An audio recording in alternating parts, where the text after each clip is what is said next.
Welcome back to Wrist Check Podcast. Episode 61. 61. All right. We're almost senior citizens. Yeah, facts. Retirement age is upon us. Yes. We got the whole gang here tonight. Allow us to introduce ourselves. My name is Perry. I'm Ben. And I'm Rashawn. And we make up the Wrist Check Podcast. Tonight is the viewer's choice episode. So, for those watching and listening, if you follow us on Instagram, and you should, at Wrist Check Pod, we launched a broadcast channel this week, and we launched a private chat group. The broadcast channel, you can follow the link on the Instagram page, and there we post polls, behind the scenes pictures, footage, updates, announcements, etc. Mm-hmm. The private chat group is called the Wrist Check Bungalow, and it is literally just an Instagram DM hangout spot for all the watch guys and gals that want to talk watches and shoot the breeze. So if you want to be involved with that, it's easy to follow the broadcast channel. DM us at Wrist Check Pod to join the bungalow, and we'll invite you in. Yes, sir. We are nowhere near capacity right now. As I understand it, the limit is 250 accounts to one private chat group. I think we're currently around 60. Yeah, right over 60. Yeah, and it's popping. Yes. So Facts. it is going down. Yeah, there's in a the lot DMs more. There's right a now. lot more than just watches happening in there, but it's all good, entertaining, fun things. Very, very good entertainment. fun Everyone's things. friends now. Everyone's having a good time. So speaking of that, tonight we threw up a poll with some topics and let everyone vote on what we would talk about tonight. And ballots were casted, and the people answered. So tonight is the viewer's choice episode. We're going to talk about the items that you deemed most important that you wanted to hear about. Mm-hmm. But first, as is tradition, we have to start with the wrist check. Yes. Rashawn, you were out last week. Yes. We'll start with you. What do you got in the wrist tonight, sir? So I'm wearing a new watch on the show. Woo! This is the Let's first time talk you about wear it. Yes. He's got a new watch. Yes, new watch, but not new to the couch. Sure. Of course, this one is near and dear to us all, and I think all the owners that do have it. I'm wearing the Rowan Blazers Seiko 5 collaboration. Yep. The purple dial. I call this one the F&F colorway. Definitely. I like that. You said that earlier. I love that. Yeah, like It friends is. and family. I think most people that are friends of Rowan Blazers or Eric Wynn. Shout out to Eric. Shout out to Eric. You know, he kind of like distributed these out to I think his nearest and dearest friends. I think it's an honor for him to actually like send the pod. Facts. That means we got it for the 5-finger discount. Yes. So Shout out to Win. shout out and Charlie. to Win and Charlie. Those guys are amazing. You know, they've done an amazing thing with, you know, sourcing timepieces, the best I think in the industry, and then, you know, furthering the brand with collaborations and things like that. So like definitely had to share this one. I know you guys rock it on the NATO. Definitely. I'm wearing it on the bracelet. I like the bracelet though. I enjoy the bracelet. Yeah, the bracelet's dope. It's actually like a really good bracelet. It's funny. It looks kind of like the bracelet that would be on like the Birch, like a Grand Seiko. Sure. It's kind of chunky and It's like a blend between that and like an oyster bracelet. Exactly. It's an upside down oyster bracelet. Oh, facts. That's a really good observation. That's what it is. It is. But it looks good. It looks good. I like it. Maybe when I go on my next vacation, I put it on the NATO. I think it's The NATO's hella comfortable. the NATO is dope. I love the contrast. Like, I think Rowan Blazers and Eric and Charlie did an amazing job with this collab. This run was my favorite Yes. out of all that they did. The purple dial, I probably would have chosen for myself. Yes. Excellent collab. Shout out to Eric. He's an amazing guy with an amazing company, and Charlie's an amazing dude too. Yes. So shouts out to Win Vintage. We're pumping them a lot. Eric, you might have to cut us a deal, man. We get to talk. Sending you a lot of business too. Facts. We might have to get a sponsorship out of you, Eric. We'll talk. We'll holler at you and make this real. Ben, what do you got on the wrist tonight? You got something special? I do have something special. Shout out to my boy Davey. He's trying to convince me that. Shout out to me. Shout out to hold on. Shout out to Shout out Davey. to me. Shout out to Davey first off for providing the watch. Respect. Yes. Shout out to you secondly for coinciding with him and trying to convince me that this is how GMT should be worn. When you're right, you're right. I'm wearing a Pepsi on the oyster bracelet and you're not right. I am 100% right. The Jubilee is more comfortable. Yeah. It's nicer. It's better. I can see the scratches on the thing from a mile away. I love that. Sure, I mean, I don't mind it. But the oysters, I mean, it's kind of whatever. The Jubilee's nicer. Yeah. So I'm going to keep it for like a week or so. Sure. And, I'll send it back to him with a couple more scratches and tell him that the Jubilee's better. But I told him my word on the show, shout him out. He's going to watch. He would be happy. So, here at the Wrist Check Pod, ladies and gentlemen, we have friends that rent that loan us their grails. They want their watches to be famous. So that's always fun. But shout out to him. I'm repeating a watch. I'm the only one repeating a watch today. Wow, that's fun. And it is on Jubilee. Yep. Because they just belong on Jubilee. Just like GMT's. Yeah. I'm wearing the vintage 1601 Datejust with the blue Sigma dial. I haven't taken this off since I got it. I mean, I had my time and my fun with modern Rolex, and I understand it's probably a privilege to say something like that. I acknowledge that. I'm happy I had the opportunity to experience that via friends and family. And purchased a few too. And I purchased a couple. I can't forget that part. Yes. But I know where my heart belongs now, and I think it's with vintage Rolex. No, it really is. It really is. There isn't much modern that I can't think about what I want, but my mind is full of all of the vintage pieces I want now. Yeah. And I'm really enjoying this vintage Jubilee bracelet. This thing is nice. I love the jingliness. Yeah. Feels like jewelry a little bit. And the dial color, I know you hate blue dials on steel sports watches, but it just reminds me of a great pair of Blue Jeans. That one gets a pass. I love this watch, man. And I'm enamored by this piece every day. It's just, I know where my heart belongs. You should engrave it. So it's funny enough, I thought about that. The clasp. I thought about engraving the clasp and the case back. I saw an engraving on a Rolex piece recently where someone engraved the clasp with a small saying. And I thought that was really, really cool. Eisenhower, since when he was president, he had a solid gold Datejust on Jubilee. So he had his initials on the clasp, DDE, and then on the back of the case back, on the case back, he had his 5 stars from the military. Fire. I might do the stars on the fire on the clasp. Having it on the case back was cool though because it was the same shape as the actual pin that they wear. So instead of having them lined up, it was 3 on top and then 2 on the bottom. It was good. That's dope. I got to check that out. We'll show a picture of that too. I'll look for it. You'll send it to me. But it's funny. I was debating this watch for a few days, and I don't know. I was just like, nah, I'm gonna go for it. It's good. Felt good about it.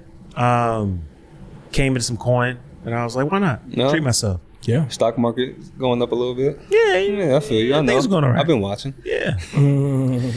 All right, moving along. Viewer's choice. Louis Vuitton dropped a new watch. Yes. The Tambour. The Timex? Oh, he's already gone for it. Shade God. Yeah. So if you've been living under a rock, you haven't seen this. We'll obviously share an image for you. But it seems as though the Arnaults are obviously they had the runway show with Pharrell recently, so they're coming off a big high. And we all know Pharrell is king of luxury, just super, super duper luxury. That's his whole MO. And it seems like everyone is obviously they probably had this in the works, but the timing couldn't be more perfect. People are inspired. and they released a new watch this week. And this is their entry-level timepiece. Their new entry-level watch. Steel sports watch, integrated bracelet, blue dial. I think there's a blue and a gray. A gray dial. Yeah. What do we think about this? I know you got some opinions, and we had some opinions in the group chat. We'll share. Facts. We'll share tonight. We'll share them after Rashawn and Perry give their opinion. I think y'all know where I stand. Rashawn, where do you stand with this piece? I'm a little bit torn because torn, I think, is more positive than most. Yes. Okay. Because there's two sides of it. Louis Vuitton, when they were kind of like pushing timepieces, everything was kind of like horology and just like crazy nut 6-figure pieces that, you know, the average watch enthusiast really couldn't obtain. Sure.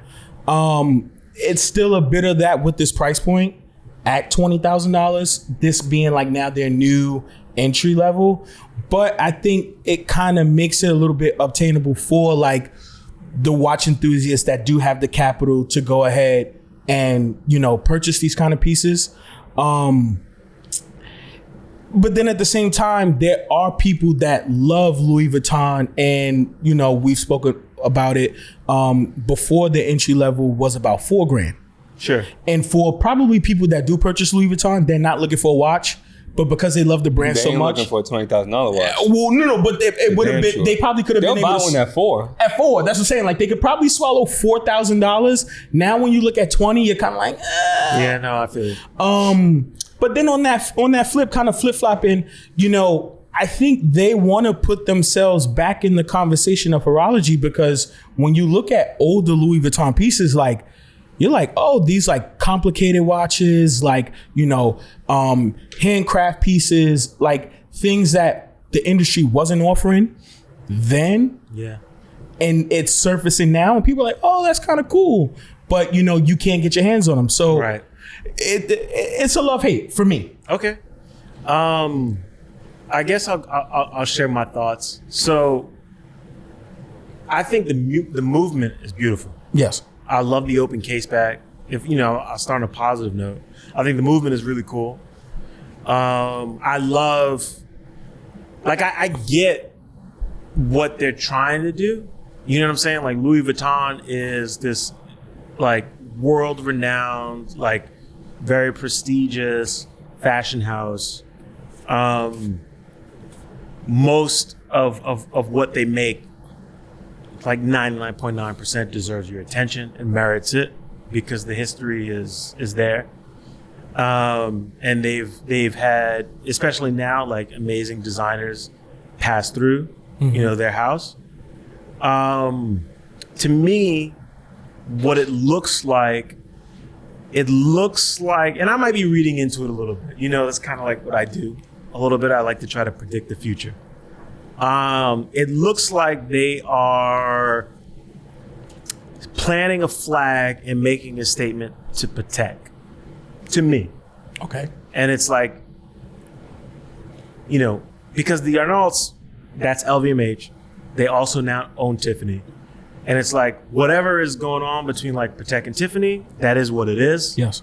And it'll be what it is for however long that relationship is what it is. So we're going to invest in building something that belongs to us. Mm-hmm. And what we've seen over the last 6 years is that everybody's wanted your sports watches. Why? Well, they became really popular because they were some of the most accessible pieces in your lineup. Yes. They also had the prestige of being designed by Gerald Genta, who created a brand named after him that we just purchased. Yes. So we're making an investment there. Yes. Doubling down. And so here's our Nautilus. This is our Nautilus. Mm-hmm. And we're going to emblazon the Louis Vuitton brand on the dial. And we're going to price it for about the same that you priced your Nautilus at when the 5711 was available. Mm-hmm. And this is our entry-level watch. And I'm like, well, what does that mean? How many people are actually going to buy this watch at $20,000? Initially, probably none. Let's be honest. But what LVMH is going to do, they're going to get this watch on the wrist of every celebrity. Yes. Every celebrity that has a 5711 Tiffany dial is going to get this watch, and you're going to wear this watch because we sent it to you. And you're going to make this watch hot. Yes. And you're going to make people want this watch. I want to piggyback on that. I want to ask you. I don't want to cut you off. Go ahead, please. So when you started talking, right, it made me think of something.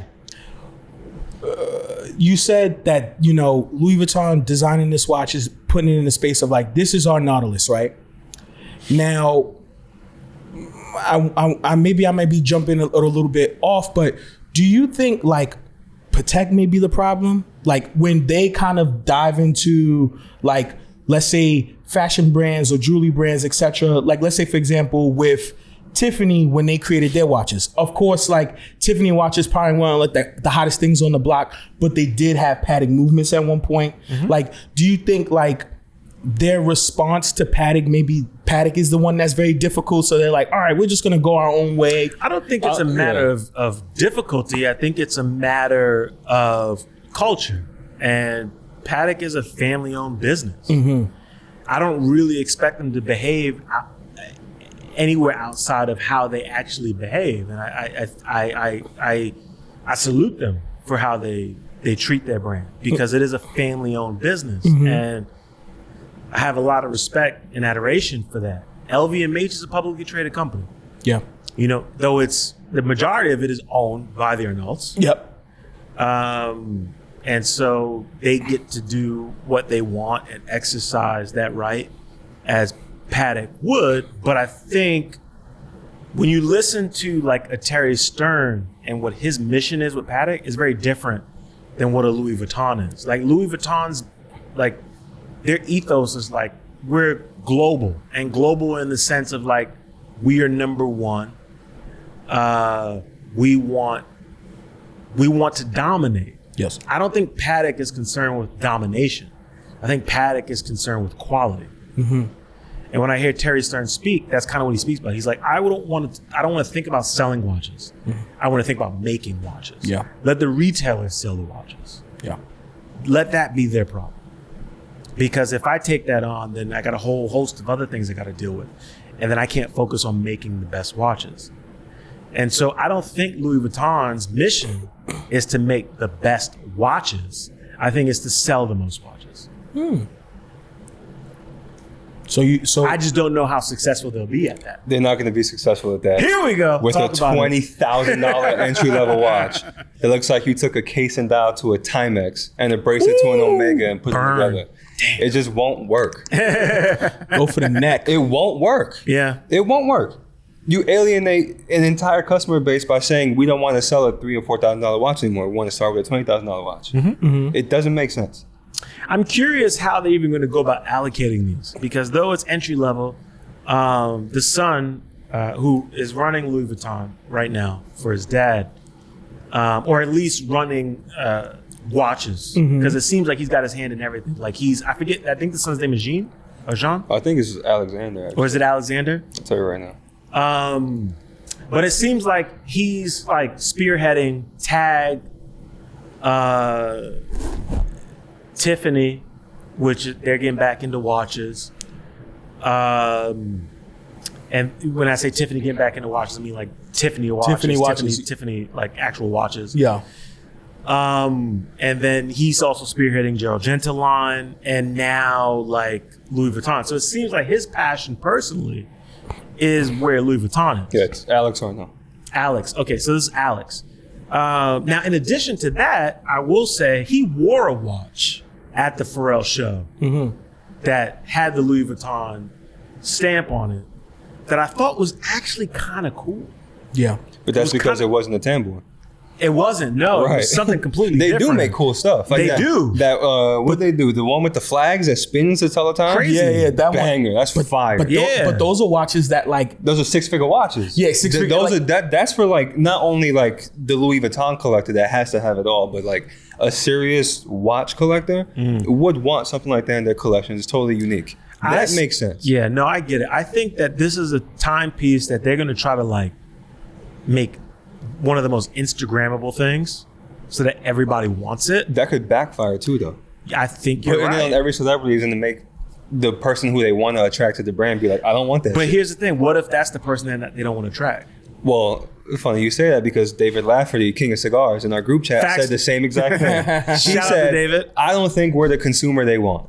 And I think he has a point. I do. I think he wants the Off-White, the hype beast, Yeah. the Pharrell client. Yeah. I think he wants the guy who's like, I shouldn't spend $20,000 on a watch, but I'm going to save my coin to get that Louis Vuitton watch, right? Because Pharrell had it or Jay-Z wore it. Yeah. You know what I'm saying? And to be fair, in that $20K price point, I mean, you can do a lot with 20 grand when it comes to watches, but if you're really going to go for it, there's not much else out there in 20K. Unless you go independent. There isn't. There really there's not isn't. much. There's not much else there and that you have access to. Yeah, and this kind of collector probably doesn't give a shit about the independent name because Not they at don't all. understand it. They But know Louis but Vuitton, they though. know Louis Vuitton. They respect. So they're gonna Louis go Vuitton. for it. So I'm glad you brought that point because I think David. I think if they have any chance, I think it's that. Yeah. Yeah. I think that's where they'll And who find knows? success They, with this. they might start with a 20K Louis Vuitton watch and end up Sure. with, you know, But let's be anything honest, else. it's not a bad looking watch. It doesn't look bad. I just hate that it looks like a Timex. And it's 20 grand. The bracelet, you made a point. You said It's a Omega. It's a ladies Omega constellation bracelet. Straight up. It is. I didn't Straight see up.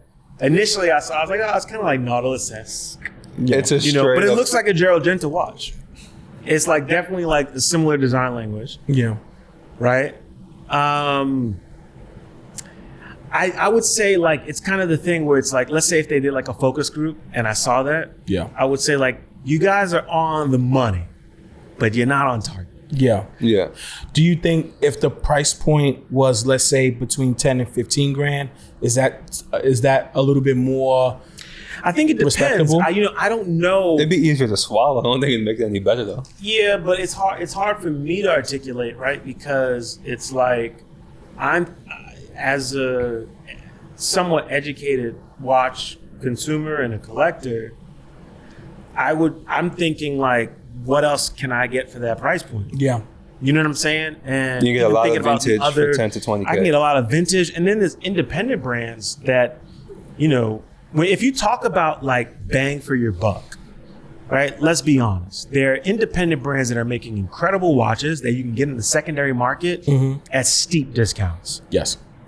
So I know You can buy a Moser for under 20K. that's what I'm at saying. retail. Like, Yeah. I saw that there was an Arnold and Son dual time watch. You sent me that. It was like 11 I'm grand. in love with. Yeah. Retails for 30K. I can get it for 10 right now. Yeah. Why would I get this over that? Unless I'm incredibly brand conscious, Yeah. right? And I don't know what Arnold and Son is, but I know Louis Vuitton. Right. So I think to David's point, David is right. It's like the educated watch consumer, the guy or the girl that's let me say the guy, the woman that is focused on quality, that's focused on experience. This isn't for them. It's a flex. Yeah. And it's a well-produced flex. Yeah. Right? It's not like Louis Vuitton is like, you know, going half on it Yeah. in terms of watchmaking. Like, you look at the movement and you read the specs, Yeah. they're serious. They're invested. But I don't think the consumer is going to care about that. So how does a brand like Louis Vuitton grasp your attention and it be Like- priced like well? I think what they have to do is, I think watches like the one that Alex wore at the show. You know, I think things that are like not mainstream, well-designed watches. Doesn't have to have crazy complications, but to involve complications. You know, if Louis Vuitton did like a weekly calendar watch, I'm into that. Yeah. You know what I'm saying? Like, I'm into that. Like, I'm into them experimenting with complicated watches. And let's be honest, amongst the watch consumers that have, just started 6 years ago, that have experienced Rolex and now have experienced Patek. We know that these guys are now looking at complications. Yes. They're interested. They don't know a heck of a lot. They're dipping their toes in it. They're looking at the brands that they recognize for it, but the interest is growing. They're like, I want a complicated watch. Yes. I want a perpetual or annual calendar. Yes. I want a weekly calendar. I want this. I want that. You know what I'm saying? They're interested. The conversation is brewing. Yeah. Right? So for a person like me, that's where you start the conversation with me. Yeah. Do something that's complicated, but not crazy high horology. Yeah. Something that's accessible. You know what I'm saying? Like, you look at what like Christopher Ward London has done with the Belcanto. Yep. Amazing. It's a $4,000 watch. It's a $4,000 hour striker. Yeah. They're delivering a chiming watch to people at an affordable price. Now, obviously, Louis Vuitton is not going to do that at $4,000. No. But if they did something like that at $20,000, you'd move the needle. Yeah. And it's like, whoa, that's cool. That's something. Agreed. You know what I'm saying? And I think that if I were them, I'd be focused on that, because even if this watch is incredibly successful, because it is accessible, in my opinion, it's going to just be a trend. Yes. And so up, down. Yeah. There's no longevity. Yeah. To that point you were saying about complications and what else is available in that price point, Sandeep in the group chat, t-shirts and watches, he said that he appreciates LV's execution and he would actually like to own one, but at that price there's too much competition. You have the Luke Chopard and the Alpine Eagle. Exactly. Which is true. For And an then, educated watch consumer, it's yeah. And then Coin Man in the group chat says that he's going to want to give them LV some credit because their movements are actually better than a generic quartz movement or a 2892, which most other fashion brands use, quote unquote. No, yeah. And then John Tam agreed with him, and he said that he said that he likes the Hermes watches, but only in a vacuum. In a vacuum? Yeah. What does he mean by that? You buy an Hermes watch, Yeah. you buy a couple of them. Oh, here's that Birkin you asked for. Sure. Okay, sure. I do like the H08. Yes. Yeah, you're a fan of that watch. And, I was about to and buy again, it, but you talked me out of Yeah, it. don't do it. And again, and Coin Man agreed too. He said, you know what, Hermes actually has pretty good movements also. Yeah. So Sure. they get some credit there too.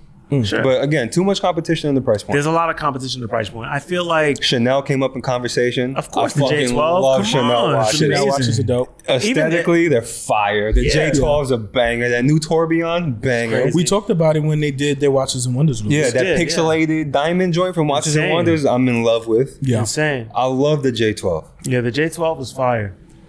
But LV, I don't know, man. Y'all messed up. Next topic. Next topic. All right, what do we got next? Let's see. Viewer's choice. We have Only Watch. I was going to say only watch. Only Watch. All right, let's get into it. So Only Watch. So for those that don't know, Only Watch is an auction that comes up annually. Biannually, every 2 years. Oh, is it every 2 years? Yeah, every 2 years. So we didn't cover it last year? I feel like we did. No, it's the beginning. It's about that time. It's 100 days away. Every 2 years? Yeah. I think it's every year. Biannually. It's biannual. Yeah. Okay. Wow. I didn't realize that. Anyway, That's how long the show has been. I'm losing track of time. It's crazy. Yeah. Yeah. I really am. But no, you're right, because I remember we talked about it like when we first started. Yes. That's insane. So Only Watch is a watch auction that happens every 2 years, biannually now. And it's an auction for a good cause. They always support a charity. This one, I think this year happens to support muscular dystrophy. Yeah. They did the same last year too. Well, the year 2 years ago. 2 years Okay. ago. Yeah. And all of the watch companies get together and they put out their best. Mm-hmm. Not only do they put out their best, each piece is a piece unique. Yes. I mean, it is a one of one, and there is none to come, if I can quote Jay-Z. So these are very, very special watches. And it's a platform where watch companies get to enter for a good cause, but they get to do their best showing. Yes. And this year, I feel like was quite the showing. It's nice to see, but it feels like everyone is on their A game. Yes, Like there's 100%. a lot of heat 100%. that was released this year. Why don't we start with? So maybe we talk about our favorites. Yeah. You You want to bounce around? We can. Well, which one of you guys want to start first? Let's start with one of you guys. I know what my favorite is. I want to dive into because I know before we shared that the 3 that we liked. Sure. So I don't know if you want to do a round. Yeah, we can talk about what we shared on Instagram. So I'm going with the Baltic, Respect. I love it. the perpetual calendar. Let me just say too, I think the selection that we all picked, Yes. I wasn't mad at anything that anyone chose. No, they're here. all good. Yes. They were all fantastic. The reason why this is my absolute favorite is because we know Baltic to put out timepieces at a very, very, very approachable price point. Yes, we do.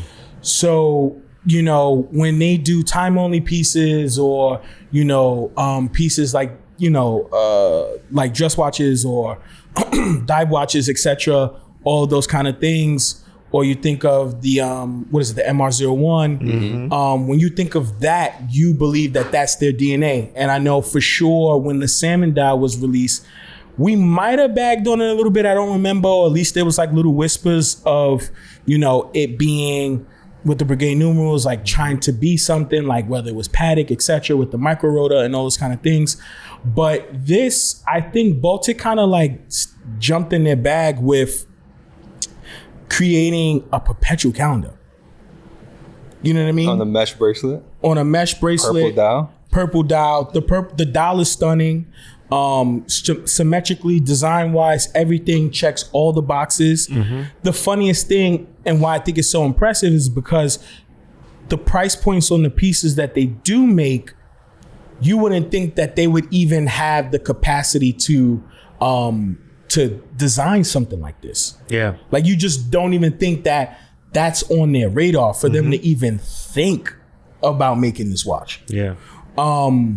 That's what kind of makes it my absolute favorite. And when you were explaining, the Louis Vuitton watch and, what could be used to attract you think of Baltic, you think of the Belcanto, you Facts. think of all of these small brands where they do these crazy complications, maybe things that aren't like moving the needle, but challenges the bigger guys to be like, hey, like, we spoke to Rafa earlier today, and he was talking about how he wanted a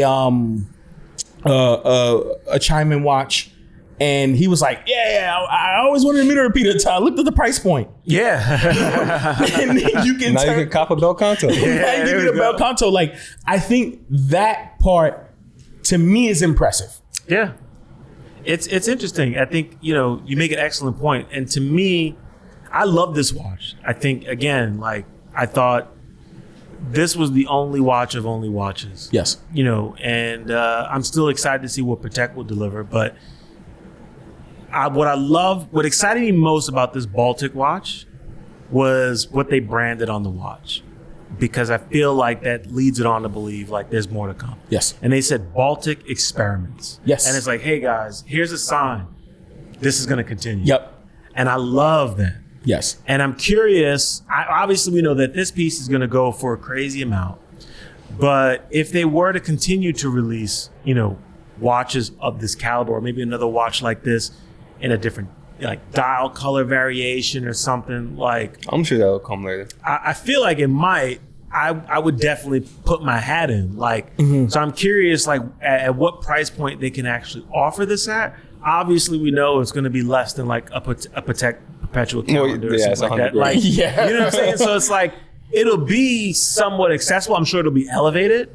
But I was really, really excited about this watch and really, really happy for the Baltic brand, because the Baltic, the brand, I think, has positioned themselves in a really, really great place where they've made like really, really incredibly like, cool looking watches with like a vintage aesthetic that people talk about. Yeah. And I always hear from people who have all kinds of watches, man, I like Baltic. Yeah. You know what I'm saying? So like aesthetically, they get it. Yes. And we know that they use like stock movements. They're using ETA stuff, etc. Sometimes Miyota stuff. But the fact that like they invested time in it shows that like and I think this is an interesting thing, right? Where it's like here's a brand that's like an indie like micro brand that's delivering you like really cool looking watches with like stock movements, but they're focused on the future, and that future being like we are gonna get to a point where we're creating like our own movements. Yes. Like that'll come as long as you stick with us. And kudos to them for like putting their best showing out on such a big stage. Yeah. Well, the inspiration behind Baltic, the brand, I forget the gentleman's name who started the brand, but it really was the inspiration of his father collecting watches. Wow. And I think there's like bits and pieces that he grabbed to inspire from, watches that his dad owned to kind of like build something like, the MR01 Sure. or the other pieces that that he's designed, which I find to be very cool. So it makes sense to your point to say like these things are intentional. He puts the time in because, the inspiration comes from family. Yeah. Facts. Ben, what about you? Marble Bulgari. Yeah. Yeah. Very Banger. obvious choice. Banger. It's Yeah. crazy. Banger. What a bold statement. I showed it to a couple people. They thought it was ugly. And I was like, y'all are crazy. You're crazy. Sleeping at the wheel. I mean, you could be drunk at the wheel. Yeah. Y'all crazy. And you know who you are. Y'all all listening to it. Y'all bugging. Bugging the fuck out. This watch is a banger. It's crazy. So Octo Finissimo Tourbillon, obviously it's super thin, right? 1.95 millimeters. Again, that's what they're known for, making super thin watches. Nuts. And then they have, it's a DLC treated titanium case, so basically bulletproof. It's a 40 millimeter watch, exactly what you expect from them. Yes. But they then carved the case into this green marble and almost made like a shell so that they can put it on the watch. Yes. And it's on the bracelet and the case. So the whole thing looks like it's a green piece of marble. Even the dial's made out of it. It's crazy. insane. Yeah, it's nuts. It's crazy. The box is even made out box of is marble. marble. Yeah. It's nuts. It's funny because if you would have told me that Bulgari was doing an Octo Finissimo for Only Watch, I'd been like, yeah, okay, whatever. Yeah, we saw that coming. Sure. Right? Of course. Of course. And then they deliver this, and it's like, wow. Yeah. Like, drop a bomb. Yeah. They definitely did. I'm not that going to bad. lie. I think that this is the watch of Only Watch. It's a good one. I think it's the watch. Well, Patek hasn't dropped yet. Patek hasn't dropped yet. But Hold your Patek, horses. listen, Patek's going to have to bring it. They always do. This is different, dog. Sure, but here's the thing with Patek. They can't do a clock. They got to do a watch. Yeah, please. Regardless, I mean, when they do it, But they are doing a watch. They're doing an edition of 30. Yeah. Okay. So it's a limited edition set for this one. Yeah, and they're Honoring his father, Yeah, Philippe they're Starr. honoring Wow. Henry's 80th birthday. Yeah. Oh, that's Which I amazing. think is cool. Yes. I think that's great. So it's definitely a wristwatch, but they're they're going to have to bring it. They will. This is- will. Dog. They will. They will. Marble? Crazy. Yeah, it was crazy. They did a steel 6300 with a salmon dial. Sure. Okay. Fantastic. The clock is a banger. Sure. The titanium Nautilus is a banger. Yeah, but I'm talking about The like, carbon dial minute repeater. when you think about banger. like the idea of like, all these companies, they have their designers, their engineers are sitting in a room and like, what are we going to do for Only Watch? I think Patek is coming out with something And that's somebody a whole new goes, marble. yeah. And you go, that's impossible. Yeah. And then they say, fuck it. Yeah. Let's do it. Let's do it. Yeah. It's amazing. Yeah. Well, that's It's what amazing. all these creative directors and designers do. You ever seen the Raf Simons documentary? I haven't. If you watch the documentary, the word he says the most is no. Because he'll bring a concept to his team and they'll say that's impossible. And he'll say, no, Yeah. do it.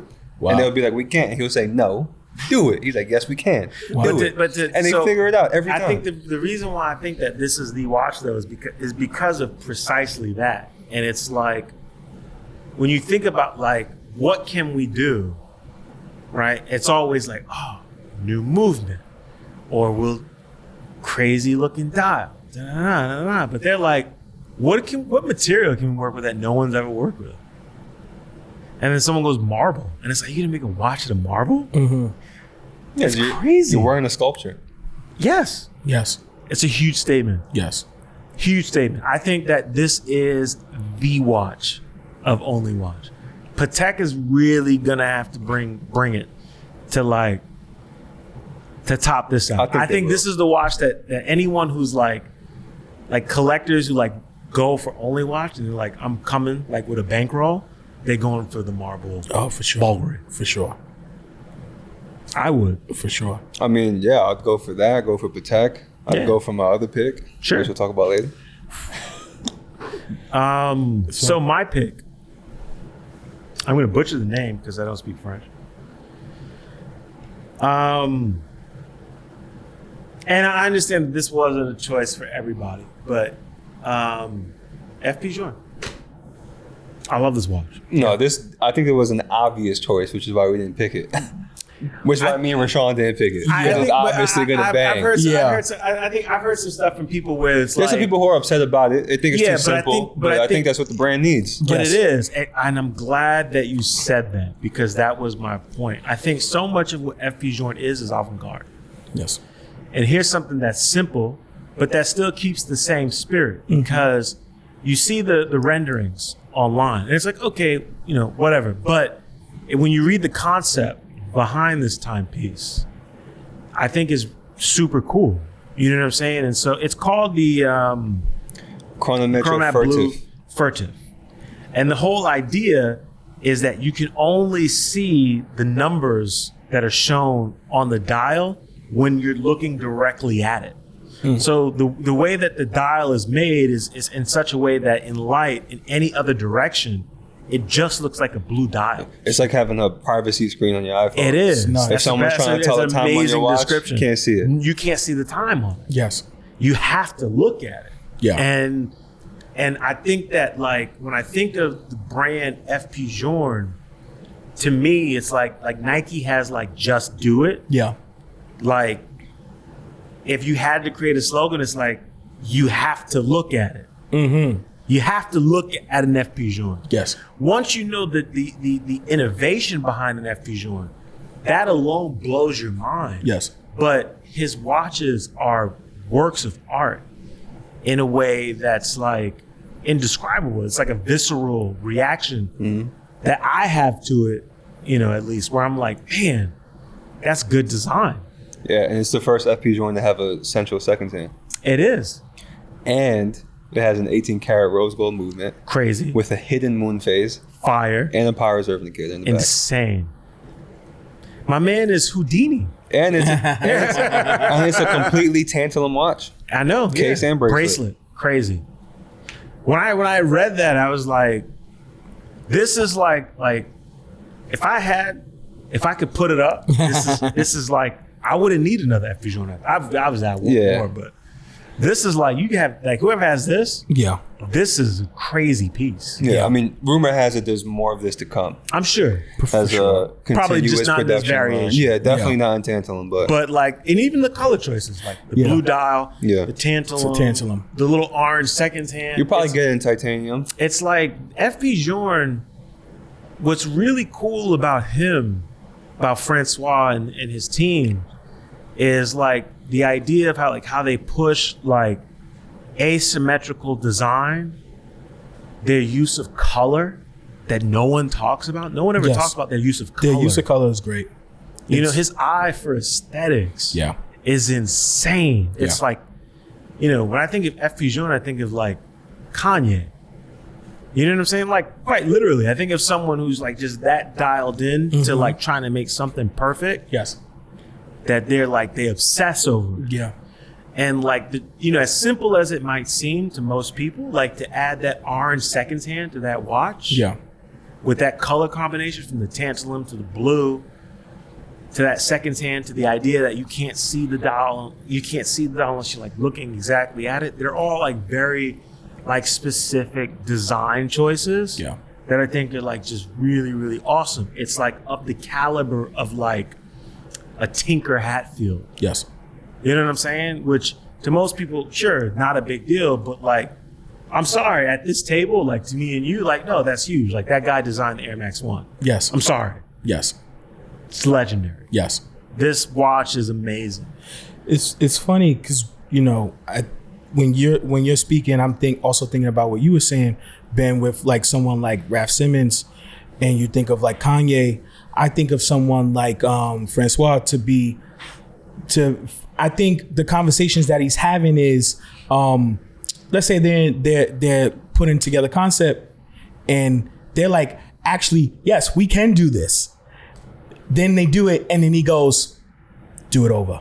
Yeah. He's like, that's not it. Yeah. I feel that that's probably the mission is like, if you can do it, that means you should do it over. Yo, it's crazy because when you think about FP Journe as a brand, there's no misses. Yes. To that point. I would take any watch. Yes. I can't think of a watch company that's as on point with the innovation behind the technology as they are with the aesthetics. Yes. You'll often get companies that are like really good at one or the other. Yes. You'll get a great looking watch with like subpar mechanics, or you get a watch with like amazing movement, finishing is incredible, all these things happening inside, but like aesthetically, it's like, yeah. Seen it before. Right? This guy doesn't miss. He doesn't miss. Agreed. It's I'm music to sorry. my ears. So He's the best. you know what I want to, so this it's funny because this is a perfect segue to my second choice. Okay. And I actually chose the Angelus, Sure. Yeah. that the pointer date. The Chrono Date. The Chrono Date with like that frozen wine dial. They have all the tannins on the dial. Yes. Yeah, Bordeaux. I thought that was really cool. Which is really cool. And why I like this watch so much, I think, is for every reason that you like the Journe. This is a watch that simply they have done before. Sure. It's the only watch they have, really. Actually. Yes. The only watch they do have. Today. Now, where my appreciation comes in is because we had the luxury to talk with the guys from Angelus. We did. And they said that they only produce 300 watches Yes. annually. Yep. I don't know if we should have shared that, but whatever. I think it's important to say. It is important. I mean, yes. I think Angelus is an incredible watch brand, and They have a lot of rich history as far as like their previous, like their vintage things. And it's very hard when it comes to these brands that have so much rich history and have contributed to horology, and then they go dormant, and then like they come back out and like try to resurge in like the early 2000s, and everybody's like not really interested. sure. But when it came to this piece, I think because their production lines are so small, I don't think that they did anything that was like groundbreaking. But I do appreciate the fact that they put this timepiece out, and it's one that speaks to their heritage and DNA and who they are and what they're gonna continue to do. Sure. No, I share that sentiment. I'm passionate about that brand.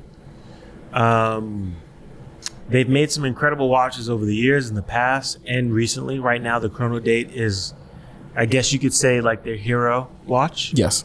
But we've seen pieces in the recent past that they've done. Shout out to Jason Gong, who actually owns one of their Tourbillon dive watches that he brought here on the show. Yes. So they're forward thinking and progressive in watchmaking, and I appreciate that brand for that. And I appreciate them for this only watch piece. I thought it was great. Yeah. What I will say, in terms of our selection that we posted on Instagram, and who I have a great deal of adoration for, just not only as a brand, but also what they did and what they're offering this go around. Frederic Constant. Yes. I thought this piece was amazing. they released what they're calling the Tourbillon Planetarium. Yes. Fire. It's a beautiful watch.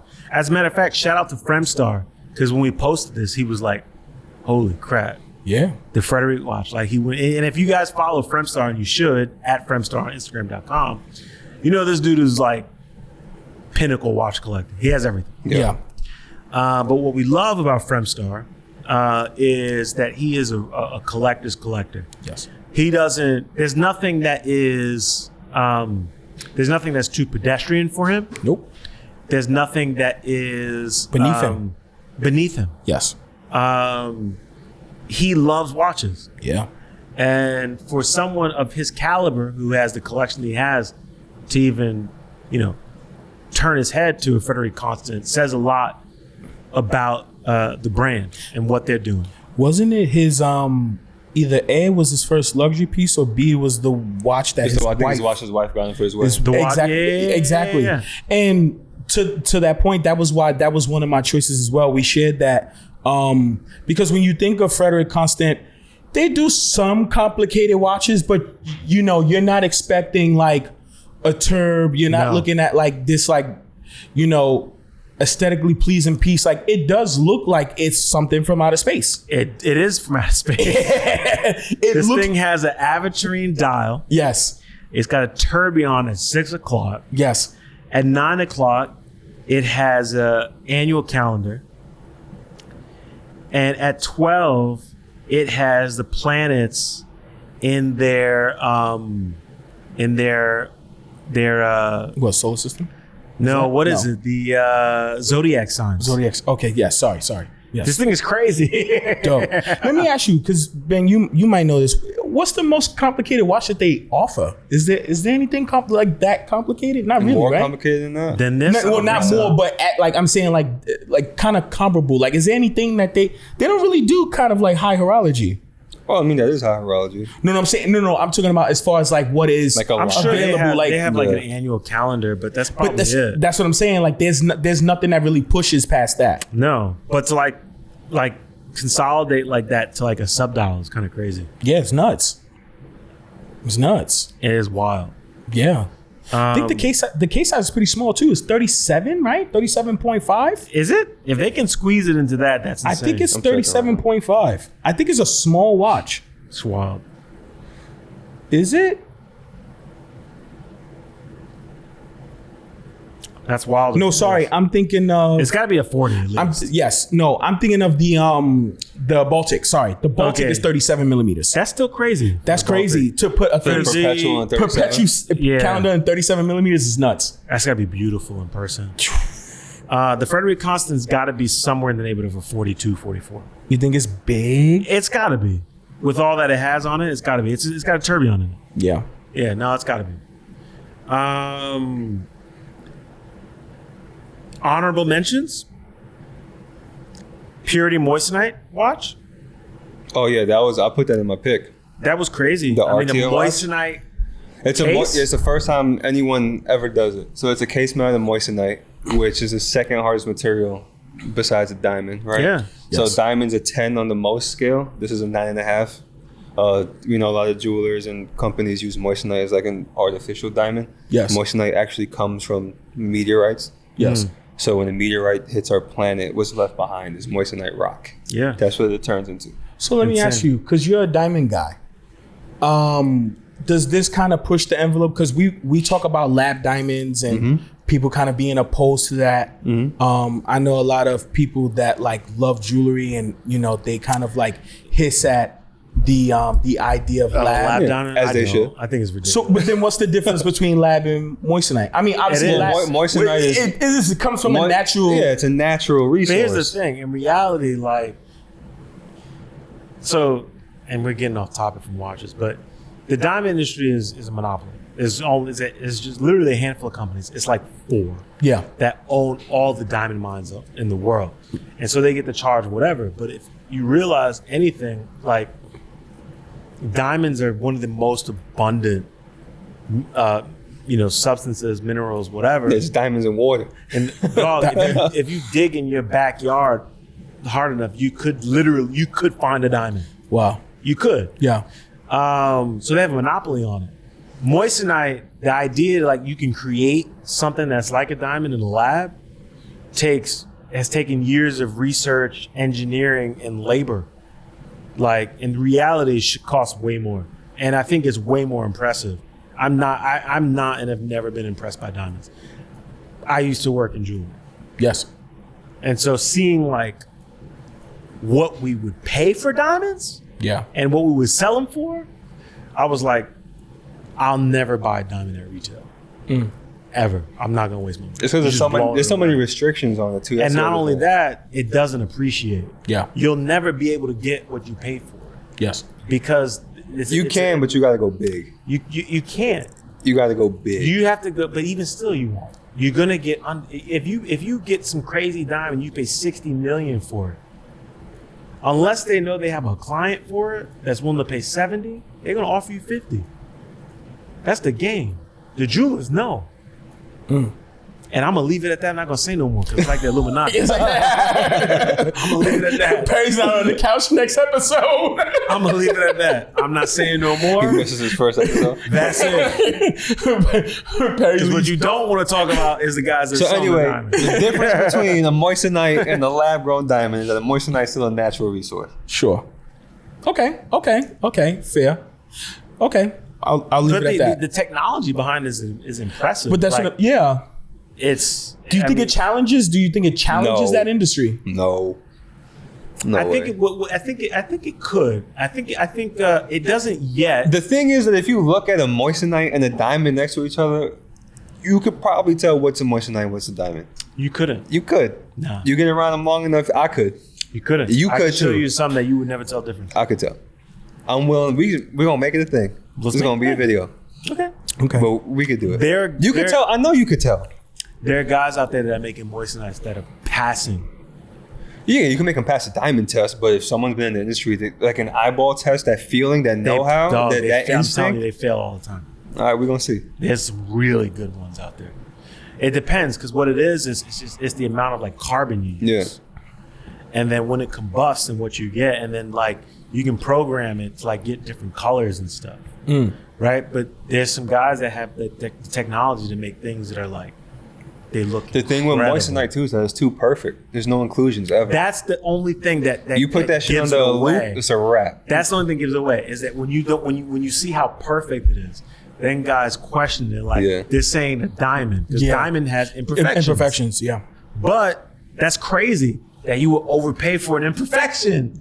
It's wild. Well, that's like, I mean, it's a tropical dial. It's not an efficient. Did we go through? We went through all our picks, right? We did. I mean, honorable mention. I think Grofeld gets one. Shout out to Grofeld. That no, dial you're right. is crazy. That dial is that crazy. That strap, crazy. Shout out to Grofeld. I think a lot of companies. I mean, there's a lot of people we didn't name, but like Boucher watch, wow, crazy. There's a lot of great stuff. Yeah. In this showing of Only Watch, so I wasn't mad at disappointed or mad by any means. Yes. I think it was good. All right. Next. Patek lawsuit.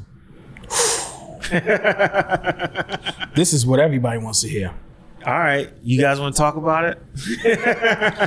I mean, the people want us to talk about it. There was an article that was published recently, and shout out to our friends at Time and Tide. Odinky also published an article on it. There was a gentleman who was shopping at a retailer I won't mention. You can read the article. And he was purchasing watches from them in the hopes of getting a Patek Nautilus timepiece, building a spend history with this company, and then discovered that they were losing Patek as a brand in that location. Mm-hmm. And I guess it appears now that he will not be able to get this timepiece through them. Mm-hmm. It wasn't communicated to him that they were losing Patek. He kept spending and buying. And now he's suing them. Yes. And it's made the news. Opinions. Pay to play. What does that mean? If you are buying watches to get watches, that's no one's fault but your own. Okay. You know, as I think as a consumer, a consumer period, I think you have to know who you're buying your watches from, or who you're buying anything from. Something that I very, very firmly stand on is if a brand does not serve me, I do not invest in it. Okay. No if, no ands, no buts. Sure. Now, when I mean serve me, I can be talking about whether it is my morals, my community, my covenant, you know, my ideology and viewpoint. Then there's also my personal. Maybe I want to flex. Maybe I want to stunt. Maybe I want to shine. Maybe I want to step on something. All of those things. Okay. But with that being said, those are things that if I am going to make those kind of steep investments, I have to know who I'm getting in bed with. Sure. Especially when you talk about luxury goods. This individual is blessed that they can dispose $220,000. I wish. $220,000. You can dispose it. Sure. Dispose it. Yeah. He doesn't even lose sleep. No. He's probably taking this lawsuit. He's like, I got a lawyer on retainer. Absolutely. Definitely. He's like, listen. He's just like, I pay you already. Get him. Get him. Exactly. He's sicking the dogs on him. Yeah. So I think in that case, don't be a sourpuss. Chalk it up to the game. Chalk it up to the game. I respect that statement. I'll give you my opinion. I'm not far off from you. Yes. Chalk it up to the game. Context. Yes. I think is key here. Yes. So when I heard about the story, everyone was sending me links. I said, okay, I get it. And then I read the story. And I started to read what this authorized dealer sold him. Yes. And then I was like, he ain't really lose. dog, you won. You Like, won. what are you talking about? Like, the first watch you bought from them was a 5905R? Yes. You're bugging. Yeah. You're bugging. Out of the $220,000 this guy spent, $50,000 which was not Patek. Everything else was Patek watches that were offered to him. Yes. You're greedy.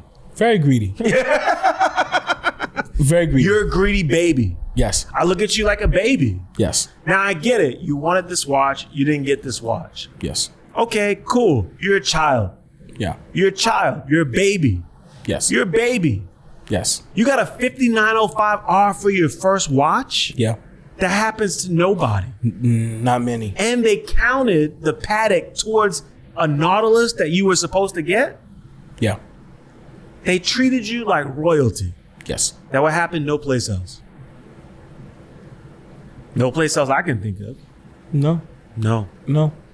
I think the biggest thing to think about too is, you know, when you are making these kind of investments, you got to understand the long game and the bigger picture. But here's the problem I have with that is that you have these people that are still looking at watches as investments. That's what I'm trying to hit The to. market. That's the issue with people. That is the biggest issue. It's not a fucking investment. It's not an for you to wear. investment. It's a product. Yes. It's a product, dog. Yes. And it's related to demand. Yes. The minute people decide, I don't want that anymore, it doesn't have the same value that you thought it was. So it's too fickle, Yes. right? Because it's not really based on anything other than what people want. Yes. And we know from history what people want changes daily. Yes.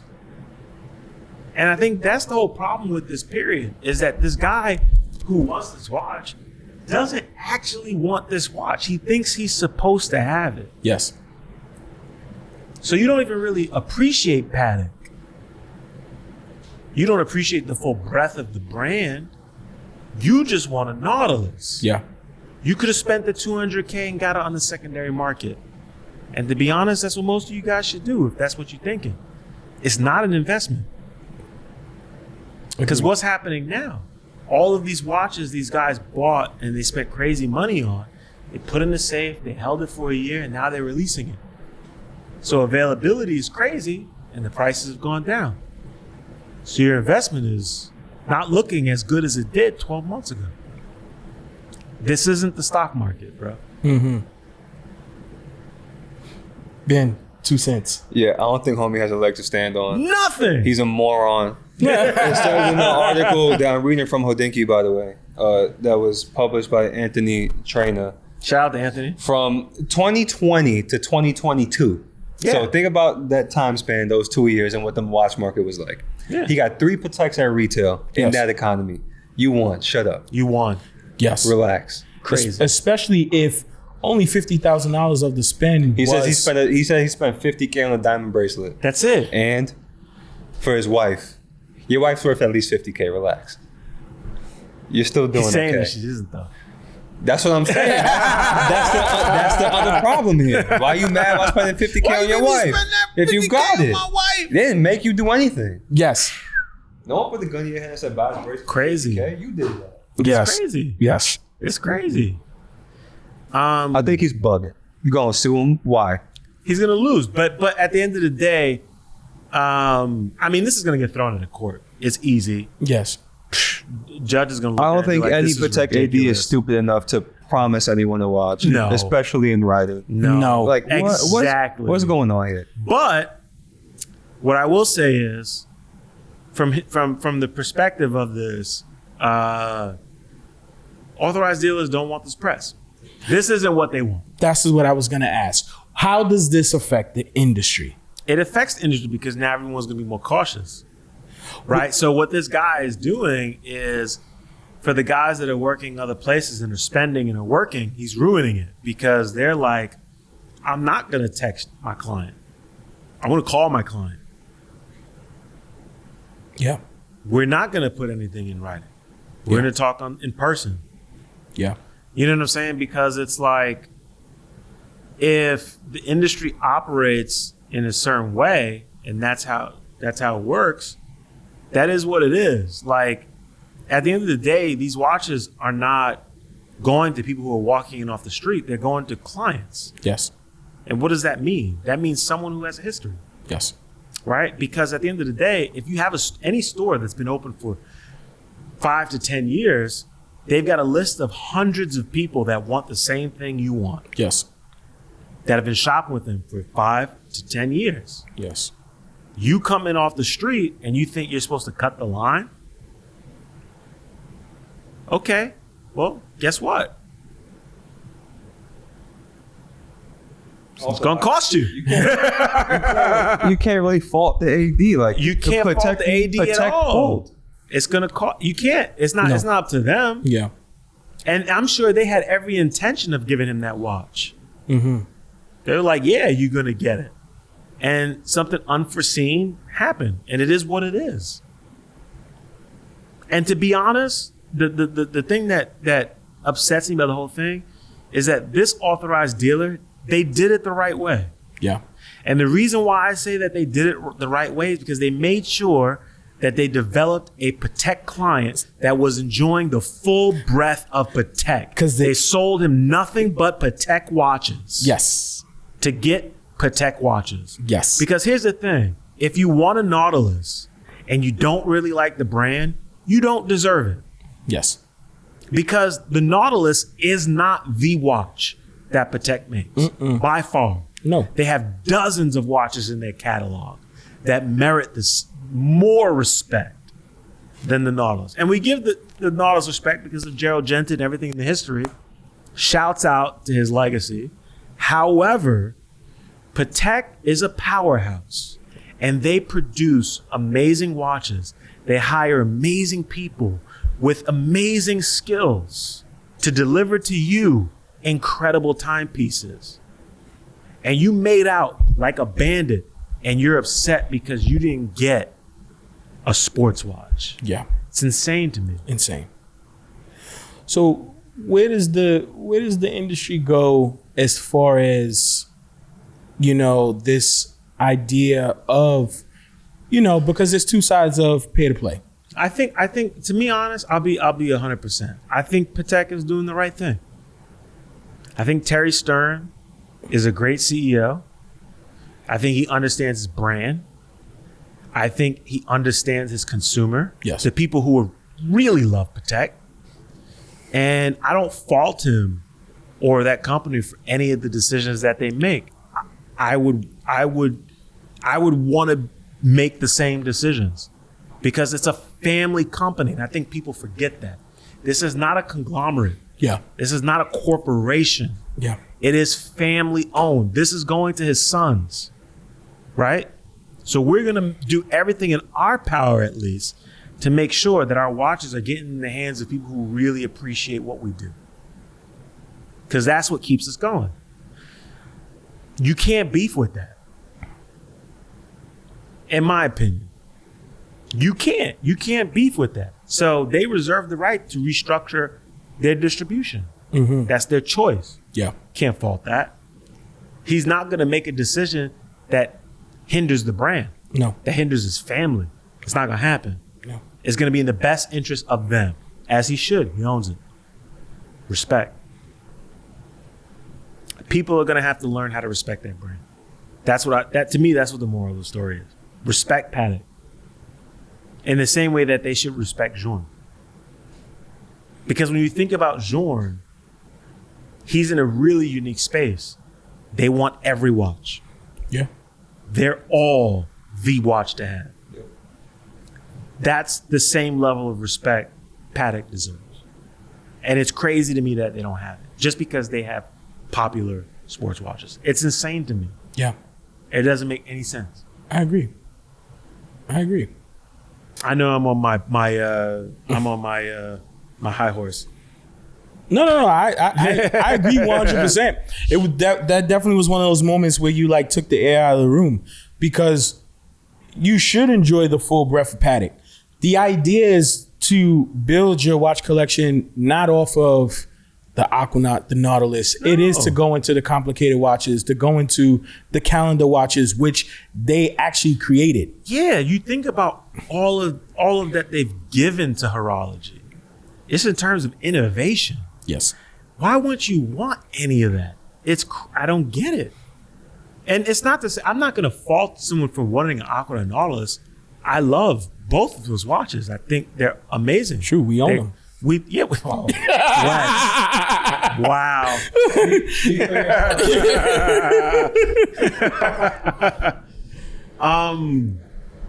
But I can think of a dozen other pieces that Patek makes that I would take in a heartbeat over those. Oh, 100%. You know? Just my 2 cents. You're quiet. What do you got to say? No, I mean, I'm kind of done. Fuck that guy. Yeah. You know how I feel.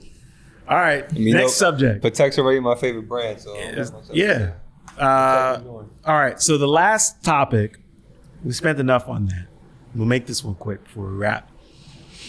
But they want us to talk about aftermarket dials and super fakes. Woo! $100 specials at Turkey? Dude. The game is changing. The game is changing. So you came across something recently. Mm-hmm. You sent it to the group chat. Yeah. And I was shocked because I was like, you thought it was real? Yeah, I think that delivered yet. Yeah, I thought it was too. And you saw Rolex OP celebration. Yeah, a 36 and a 41 celebration. Crazy. They're sitting off 47th Street right now. That's wild. Get 11.5 for a 41, 10.5 for a 36. Talk about accessible pricing. At least they were honest and were like, yo, it's an aftermarket dial. That's why the price. Of course it is. Yeah. They're basically charging you what the secondary value on the stamp. They look good though. They look good until you like really look up. Really? I think a little bit of the reds were a little dark, right? The problem is the font where it says superlative chronometer. Sure. It looks like you did it with a pencil. Oh gosh. Oh no. But the good thing about that dial is that all the colors and the circles kind of hide it. So you really got to get in there to see it. But when you see it, it's bad. I'm sure they found a customer by now. I'm sure they've sold plenty. Yes. I'm sure they've sold plenty. I've seen quite a few super fakes, like really good super fakes. I had a buddy of mine, and it's funny because he wanted me to share this on the show too. A buddy of mine who came to see me, he had a GMT Master 2 black and blue. Okay. On a Jubilee bracelet. Sure. And I had a buddy of mine with me too, who also knows watches and gave a second opinion. And I was absolutely blown away by how good this fake was. Really? There's a difference when... I've never seen a super fake in person. Oh, man. You know what? I'm going to give my buddy a shout. I'm going to have him bring it by. Okay. Dude. Where did he get it from? He got it... I think he got it from... It was either Turkey or China. It was definitely Turkey. Probably Turkey. But the weight, the font, like the size was a little bit off. It looked more like a 39 than like a 40, but that's because I look at the watch so much that I know what I'm looking at. Yeah. But like on wrist, perfect. What I did notice was the bezel clicks. Like, you know how like the GMT has like that. It feels more round. It feels more round. It's soft. Now, this is the crazy part. Because he showed me the website too. When you buy the super fake, they give reviews. So they do say, hey, we understand these things. So they said the case size is a little bit smaller. And they said that the bezel knobs... They're avoiding a class action. Yes. We're a little crazy. And they were like, Generation 2 is going to have this. And I could not believe it. How much you pay for it? Like $300. So you knew it was fake? Yeah. No, he knew. Okay. No, he brought it to me. Super clones are all the same price. That's crazy. He brought it to me to be like, yo, check this out. No, not check this out to see if it's real. Check this out. Like look at how good this is. Look how good this is. Because he's traveling. Where was he traveling to? Man, I forget where he's traveling to. But he's traveling somewhere, of course, where it's like high watch community. You know, guy someplace he'll probably get robbed. Someplace he'll probably get robbed. So he was like, I'm just going to take the super fake. He said, yo, I'm going to take the super fake. And he was like, before I travel, I want you to see this. I'm never succumbing to that shit. I'm sorry.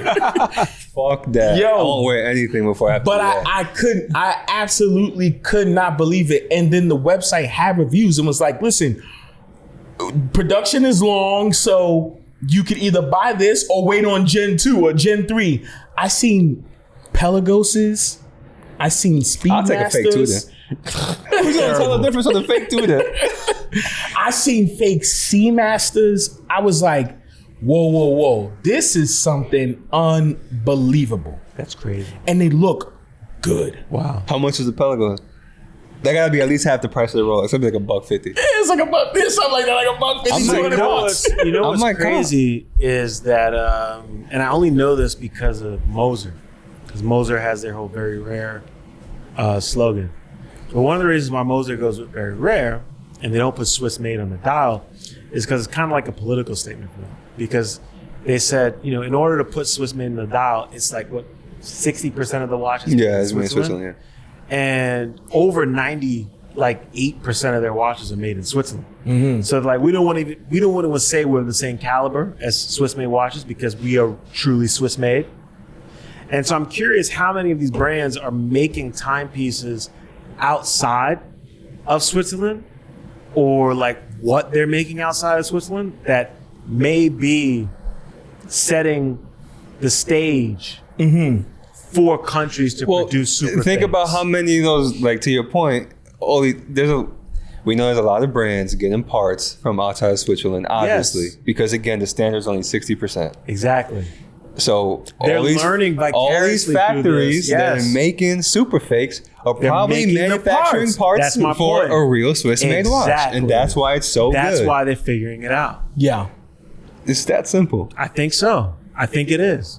Yeah, I think that's exactly what it is. Because how else would they get it that close? you'd have to for you to just get the part, You have to buy a real one and fucking reverse yeah, it. but and the reverse engineering, not only is too much money, it's too much time. You literally have to be making this stuff. Yeah. And in many cases, I'm not going to say names, stories, whatever, but I've heard stories where brands were servicing super fakes and didn't know. They were passing. They were servicing super fakes, didn't know until like the warranty card popped up. And it was like, this ain't this watch. Yeah. I heard that there was even a point where they had to weigh like key components. I know of a story specifically that I heard from a watchmaker where a brand did not discover that the watch was a super fake until they replaced the screws because the threading was different. Wow. That's how crazy it was. Everything passed. And they were like, the screws don't fit. Really? Then they looked at everything else and they were like, this is not ours. Really? Yes. And I won't say. I'm sure we can guess. So be careful. Listen, if the deal is too good to be true, it ain't real. Yeah, if it's a $300 Rolex, don't buy it. Stop it. Don't. I mean, unless you're that guy, then be that guy. Own it. It's cool. I get it. You're about the flex, not the experience. Yes. I don't fault you. To each their own. Do you ever think that there's do you ever think there's no way that reputable ADs would ever get Super fakes? super fakes? Unless they're in the pre-owned business, If they're in the pre-owned business. then maybe. I mean, of course, I kind of answer my own question because, of course, you get it direct from the brand. But I'm saying, like, because pieces are passing, like, I know of someone who bought a pre-owned Submariner maybe 3 years ago and it was fake from an AD in California. damn. It would have to be He had pre-owned. to sue the guy, and then once he sued the guy, because the guy was like, "Oh no, like I'm not paying you for this," blah blah blah.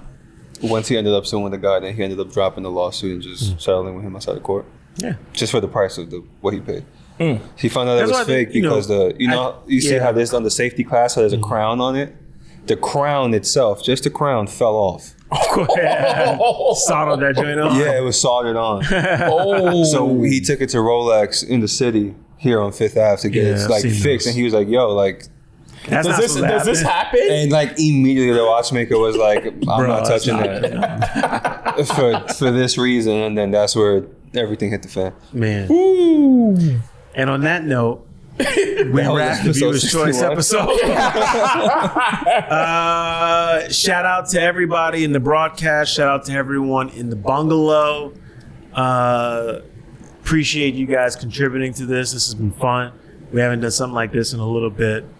And I think you'll see more of this. It's nice that we're getting to engage more with the audience. And I think we're all having a lot of fun with that. And I think the audience is having a lot of fun too. So shout out to all you guys who contributed to this night's episode. You know where to find us, at RichCheckPod on Instagram. It's going to be the same on Threads now because that's a thing. So we're there as well. We're on TikTok for the children. We're on YouTube, Spotify, Amazon Music, Apple Podcasts, all the casts you can think of. Going through our numbers recently, and a lot of you guys are listening to us. Our listenership is climbing. We appreciate you. Thank you for supporting us. New website launching soon. Again, I'm going to keep saying it. We got merch coming. Yes. We got something really, really special. A collaboration with a really special brand. Shout out to our friend. He knows who he is, and it'll be announced soon. Yes. Those of you who are in the group chat have seen a preview of what it actually is. TBD. That's all coming at you soon. It is limited. Yep. So first come, first serve. There's a lot of quantities available, but it's a one run shot. So when we release it, get it when you can get it, and wait for the next one. Yeah, I mean, to everybody listening, if everyone that's in the broadcast channel buys one, 2/3 of it are gone already. Yeah. So act fast if you're not already in there. Yes. Facts. Yes. And we'll see you all next week. Deuces. Peace.